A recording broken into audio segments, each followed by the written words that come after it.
And that brings us here to verse 2, where he makes this statement, "Hear, all ye people." Now, this begins this first main division. He's going to proclaim future judgment upon Samaria. "Hear, all ye people." Now, all ye people means all the people, friends.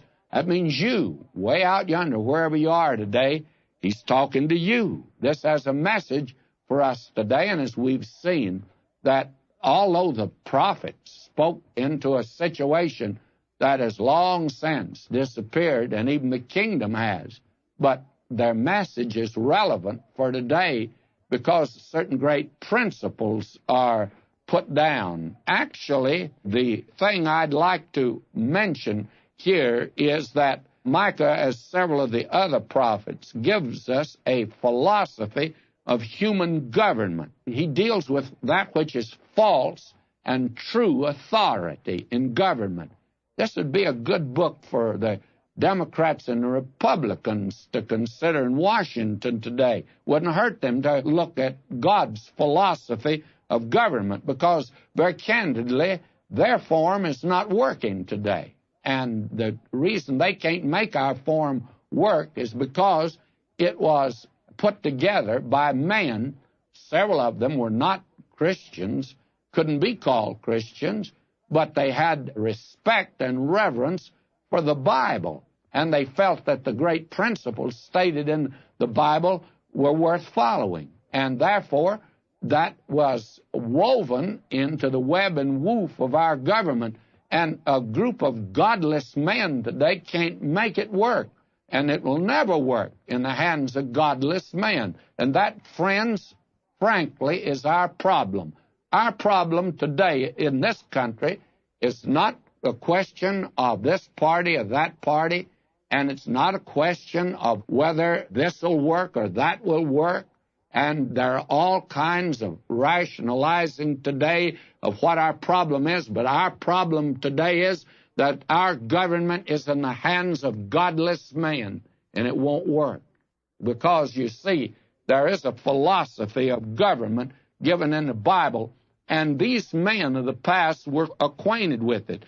And actually, the form of government is not important. That's not the important feature at all. We think it is today.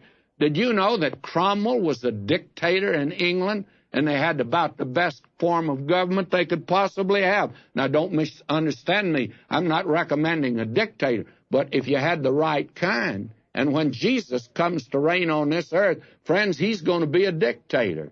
And I want to say this, he's going to be the right kind.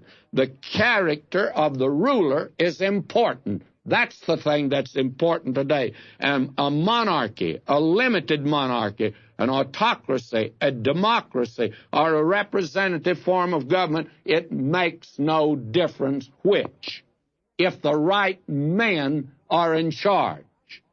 I wish I could get it over to folk today that I'm not talking politics. I am talking about a philosophy of government, and I'm trying to put my finger down on what the Bible says is the problem. It's the character of the man in government. We today are so wrapped up in whether he has a TV personality or not, or whether he has charisma or not, and we are more interested in charisma than we are in character. And today we need men of character in government.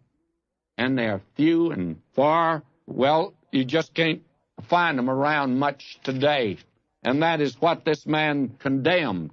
Over in the 3rd chapter, verse 11, he said, "Her heads judge for reward, and her priests teach for hire, and her prophets divine for money. Yet will they lean upon the Lord and say, Is not the Lord among us? No evil can come upon us."